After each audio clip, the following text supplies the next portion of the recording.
Hi, friends. I'm Nancy Fox. And I'm Elaine Doran. Welcome to Deep Diving Divas.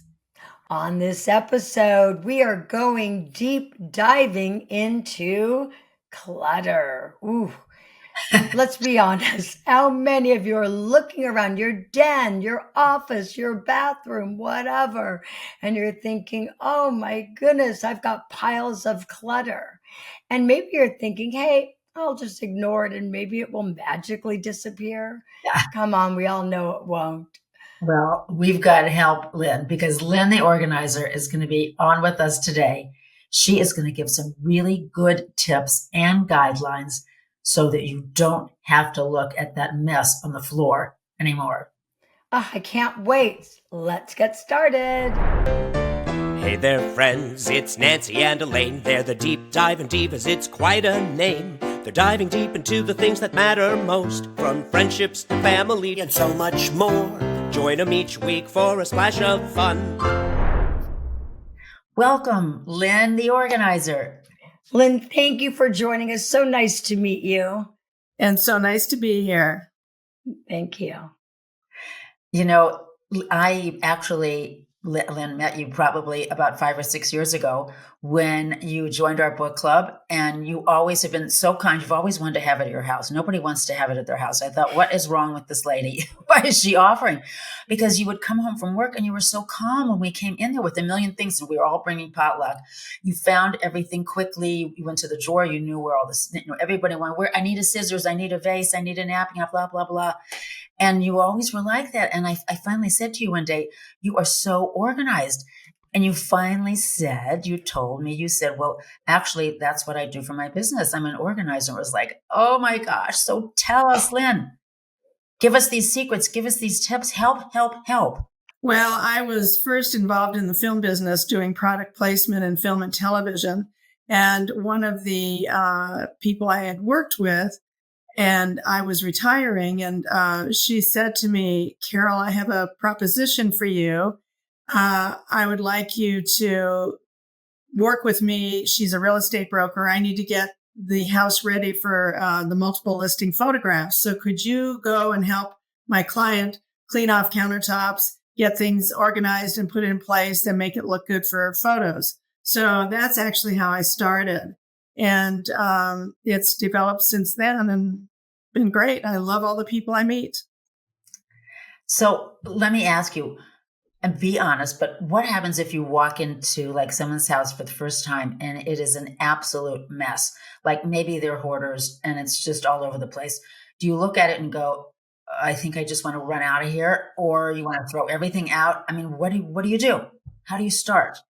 Well, I basically go, oh my God, this is really a lot of memories here. You do a lot. And so usually I start my first meeting with people on what their goals are. Are they moving? Do they just want to purge? Are they downsizing?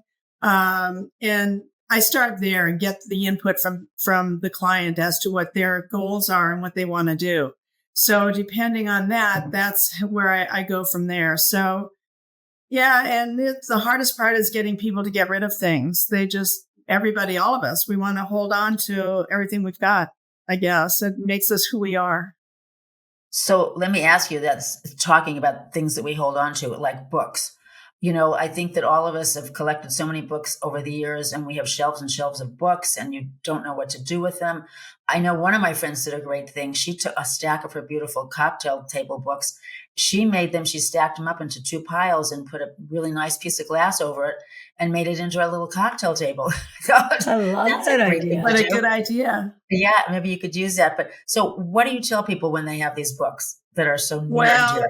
that I try, depending on how well I know the person, I let them know that books are not a trophy, really. And you should donate them to a library. Libraries take them and they sell them. And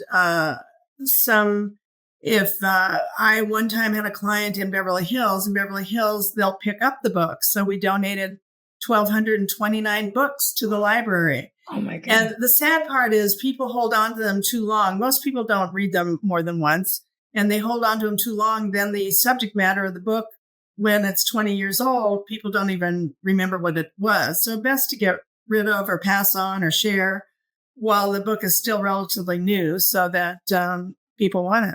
That's interesting because here I am. I've been in the food industry my whole career, and I was a cookbook collector like so many of my friends and my mom and my sister. But the reality is, any recipe you want to find, you can find it on the internet. So I really have gotten rid of all my cookbooks I probably have this many.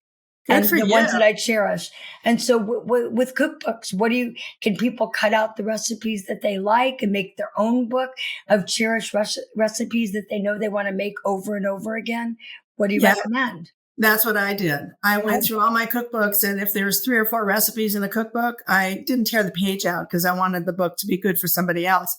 I just photocopied the recipe and made my own 3-ring binder of all the recipes in that book are ones that I've used. So it's great. Now I don't have to remember which book was that recipe in, where do I find it?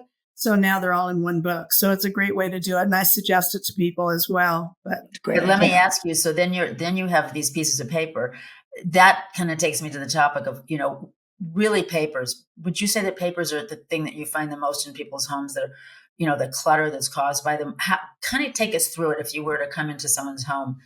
And once you got to know them, how do you work with them with the paper? I think you told me some. Well, is the paper, what I do actually is find out what the person is doing. Are they moving or are they downsizing?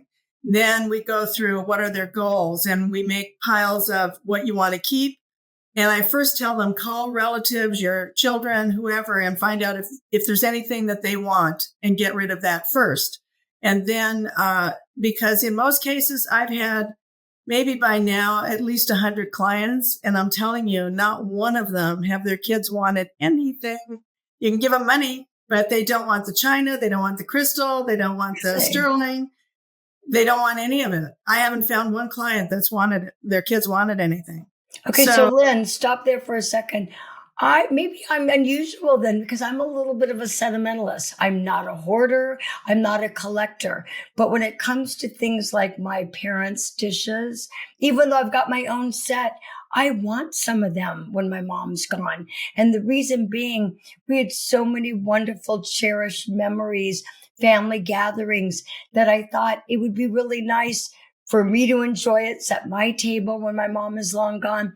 Then maybe my son and daughter-in-laws will want to do it, but maybe not. So maybe I'm that relic. Well, it is unusual because most people are not that sentimental. I mean, the kids are not that sentimental. I mean, my generation strove to get the Waterford crystal, to get the china, to get all of that because my parents maybe didn't have it. But now they just don't. They've got DoorDash. I don't know. They just don't do it. That's true. They're not even cooking. It's too bad. But most people don't want to get rid of it because they feel guilty. But it's in a box in the garage or in a closet. They don't use it. So why have it? You might as well. Thrift shops are full of china sets because kids just don't want it. They don't entertain that way. They don't want to hand wash anything. It's just a different generation. So use it or lose it is my motto. Yeah. But so when people are sentimental, I mean, I guess I'm one of those people that I was thinking the other day, am I sentimental or am I superstitious? I know that sounds a little crazy, but sometimes there's things that I have that I don't want to get rid of. If it's a family member if they passed away, or I'm afraid that I don't know, maybe it's just a weird thing, but it is that feeling like I don't want to throw away something that a family member gave me or a gift from a friend. I don't know when you come across that, what do you do? Oh, for sure I do. There's always a memory box. I make a memory box and I certainly don't want to insult any of my clients. So I listen to what they have to say and say, okay, that'll go in the memory box because I don't want to take up time discussing when Auntie Laura gave it to them, how they used it, how long they've had it. I get a lot of space. By the time I'm finished with a client, I know their whole life. And it's really kind of fun and interesting. And a lot of my clients have become my friends. They come to town, they stay at my house. You just know a whole person by the time you go through everything they own.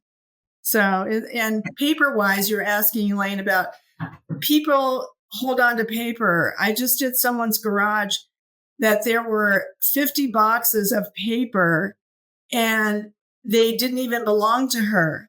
The sad part is sort of sad to me because it's time consuming.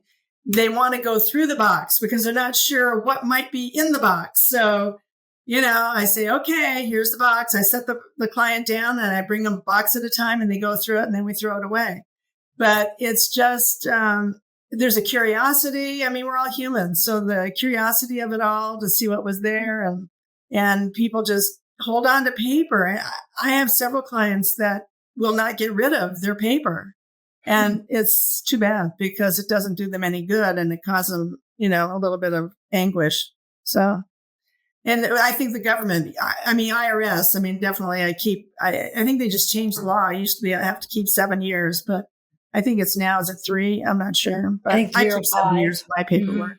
Yeah. Mm-hmm. That makes sense. But beyond that, people save their greeting cards that they've received from people. Yes, I did somebody's house and she had 8 boxes, big boxes, because she was 80 years old. And she saved every greeting card she ever got from anybody. Wow. So everybody's different and that's okay. You have to respect it. So you're really more like a therapist too, because you do a lot of hand holding, right? And kind of, so what has been your most, without naming names, the biggest challenge with, let's say, a client? What was the thing that you're tugging to get rid of it, they're tugging the other way. So how do you handle it? Well, if I get totally frustrated and it's a space issue and we become good friends, I'm able to say, okay, now you're not going to need 8 big, containers of toothpaste or saran wrap. You only need 1. I don't want to say because you're 80 years old and you don't cook anymore, but it's the hardest thing is to get people to get rid of things because they attach a dollar value to something and say, well, that was so expensive. Well, okay, but you can't get the money back and hopefully you just enjoyed it. So the hardest part is getting people to get rid of things they don't use. And if your husband has passed away, you're 80 years old, you don't do the Thanksgiving dinners anymore, you really don't need that service for 12 of your china because you don't get to use it. Somebody else in the family will invite you over. You just don't do it. That's you don't want to admit it. That when you talk about if a husband's passed away or the woman has passed away, but do you see a difference between men and women as far as those that are willing to dispose of things more quickly? Yeah. Men just go, I was in this guy's closet and he had all his mother's stuff on this counter. I brought him in the closet and I said, okay, this is all your mom's stuff. What do you want to do? And he looked and he took his arm and swooped it right into the trash can. I went, oh my God, that's your mom's. And they're really easy to get rid of stuff. Very rarely do I run into but when you look at a home, most everything in a home, a woman was attached to. She bought it. She decorated. The men have very little to do with it other than pay for it. So they don't have the attachment to all the special towels. One thing I've done when people are moving, I say, why don't you take, and I say it right up front when I first start to work for them, why don't you take $1,000, maybe even $2,000, get rid of all your towels and your sheets and your dishes and have yourself a little bridal shower, go to Bed Bath & Beyond or Pottery Barn or wherever you like and buy all new. Just get 2 sets of sheets for each bed, maybe 3 towels for each bathroom and have a shower and get it all new and new colors and all that. Not one of my clients has taken me up on that. I love that idea. That's a great idea because it's a renewal. So really, it's not so much mourning the loss of what you're trying to get rid of, but kind of exciting. Like it's a new chapter in their home. I always say that people should have you should have a shower, maybe every 15, 20 years, have a shower, invite people and tell them you're renewing. Or when you move and people say, what can I get you? I know you've just moved. That's kind of a great thing is people maybe should register, even if they're 75 years old. For themselves and go buy it. That I could use. So, Well, and the other thing that's really helpful is I have several charities so if I say to somebody, these towels are kind of faded and a little threadbare, let's stack them up and I'll take them to the dog shelter or blankets. So then they go, oh, okay. Then they feel like they're not wasting it. And then there's another charity that helps abused women get set up in apartments. So things that are good, a set of dishes, glassware, mugs. I keep the nice things for them and then deliver them to the women's shelter or whoever the organization might be. So people feel more comfortable if their stuff is being used by somebody else and it's doing good for someone. And, then there's 5 or 6 other charities that I can suggest. And that's another way of getting people to get rid of things, because then they don't feel like they're throwing away or, so Right. that works. Carol, let me ask you. So this is just for me personally. So I have 2 sons and 2 daughter-in-laws. And so basically you said that nobody wants anything to ask them. So that's really profound. I never thought of that. So what I really need to do, I think I'm going to stick around forever, but obviously none of us are. And so really in the near future, I'm going to plan to go through all of my stuff. My china, I did have the Waterford. I have the Lennox. I have all the things that, my parents didn't have. So my mom encouraged me to get it. And, the reality is I should ask them if they want it. Happy to hold on to it. I do have a space. I have a big china cabinet in my dining room full of that. I only use it pretty much once a year. So if I got rid of it because they don't want it, I probably would be good also, right? Right. And maybe, I'm sorry. Go on, Lynn. Yeah, no, I was just thinking, I know I bought Waterford because I didn't get it as wedding gifts, but I bought it for myself and I got service for 12. And I said to my kids, I have 3 kids. I said, I got Waterford and you can each have 4, a wine glass, water glass. And they go, what is it? And I said, Waterford Crystal. And they go, and why would we want it? So that went that. Okay. So, another interesting thing to do when my aunt passed away and she had beautiful antiques and paintings and everything. The relatives came in. It was kind of like Zorba the Greek. The relatives came in, and in those days, the house wasn't being staged. It was still had all the pieces in place. They were taking Post-its and putting things on the things that they wanted, and the family came in, the son and the daughter, and it was like, what are you talking about? You can't have that I want, I want that. I want that. And so, what we have done, and actually our estate planner had suggested, is that, if you have a will or a trust, go through the things that are really special, and list who you'd like to give them to. If you don't have time to ask your family, or if there were some kind of emergency accident or something. But anyway, just have that list, let your family know, we put this down. This is what you're getting. You're getting, Grandma Birdie's table, the Chinese Oriental, whatever it is, and if that's what you really want, make sure it's written out clearly somewhere. Before you say no, or let them, say if you want it or not. Well, my mother gave us all there was 6 in my family. So my mother gave us each something before she died, like 10, 12 years beforehand. She gave it to us. So we had it. So there was no question at the end. I love that idea. Yeah. And so what's really interesting is you're talking, something else you said earlier really made me think about it. The kids really don't want the stuff. I'll ask them if they don't want it. Then you said they just want the money. So is it my job or my husband's job, us as a project, to sell our items way before we're going to, exit this world? Or is that going to be their challenge, their task? What do you recommend? Well, I every once in a while, because people always say that, well, I don't want my kids to have to clean out my house or whatever. So I once in a while go in my garage, which is the worst because it has mostly everybody else's stuff. It's a halfway house going to a charity. I go out there and start cleaning up, and I last a couple hours and I go, why am I doing this? They're going to inherit a house worth a lot of money. They can darn well clean it out themselves. What am I doing? Right. That's what I'm thinking. Why do we need to make it so comfortable for our children? Oh, that's such an interesting thought. Yeah. Well, what about, especially since COVID, when you take things to a lot of the, whether it's the Salvation Army or any of the, the places that will take your things, they are refusing a lot of items for sanitation reasons, because they have an abundance of them. And you sit there with this pile of things and they don't really want them. I don't know, what your suggestions are for really, what do you do with them? Well, you have to, there's various charities. So you have to call each one of them and see what they will take.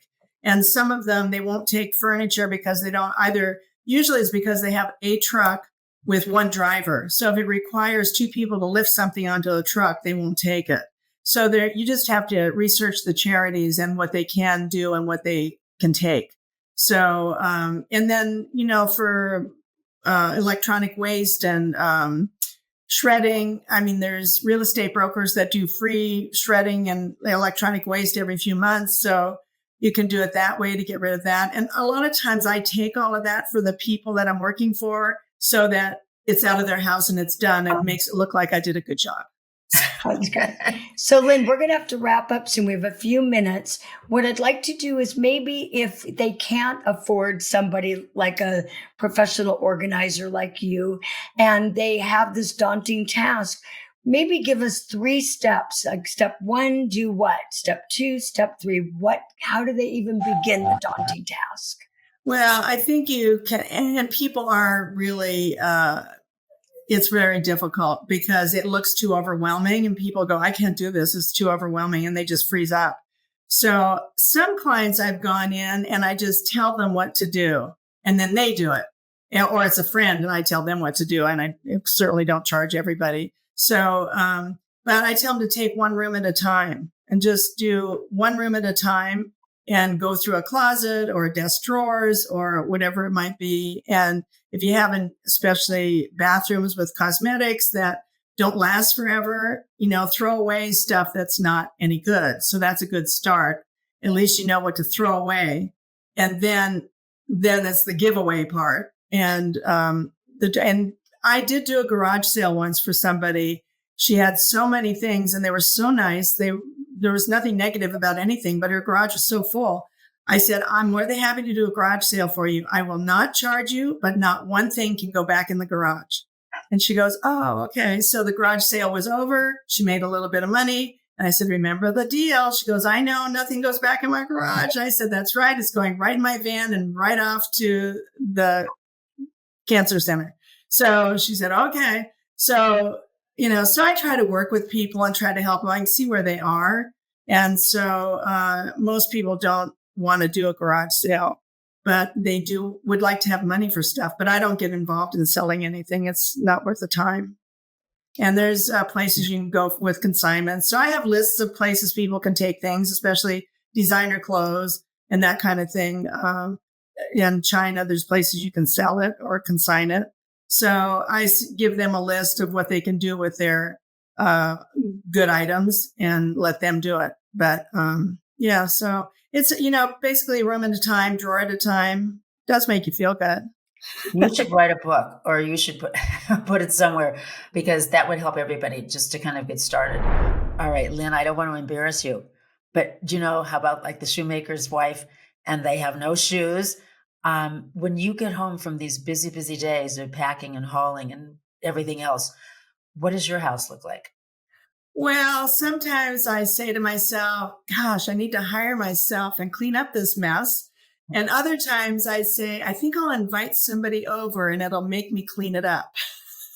So I go both ways, either shove it all in the room and close the door and get back to it later, or do it. Yeah. So you're normal. Yeah, exactly. I'll give you a tip. You know what I do, especially when people are coming for dinner, and I think I've got it. When my desk is filled with papers and I've got the dog's blankets and everything else, I take it all and I put it in my car, and each little seat has a special place. I know where the papers are for this, and this is this, and this. And then I go back out and I take it out and it's all organized and it's great. And nobody is ever looking in the car. And I do the same Elaine, I do the same in my laundry room. Yeah. I know what, even if people want to say, oh, can I look at your house? They're not going in the laundry. I'm like, don't go in there. Right. That's true. We all have our tricks. Yeah. We do. That's cute. You are amazing. And I know from personal experience from a friend that's using you, you are a one woman band, because you do so much physical work too. You'll take all their boxes and load them, you'll take them away, these things that you do. So I say, if they can't find Lynn, they need to find a really good friend who is tough and strong like you, and have some help. That's what you ask your grandchildren to do. Help me. Yeah. Well, a lot of reasons people like to use me instead of a family member is they don't want a family member telling them what to do. When I'm a stranger, it's much, I've become the intermediary between a mother and a daughter, where I have to be on the phone while they're arguing over what they want to keep or get rid of. And I have to be the middleman that says, okay, now hold up. What did we decide to do?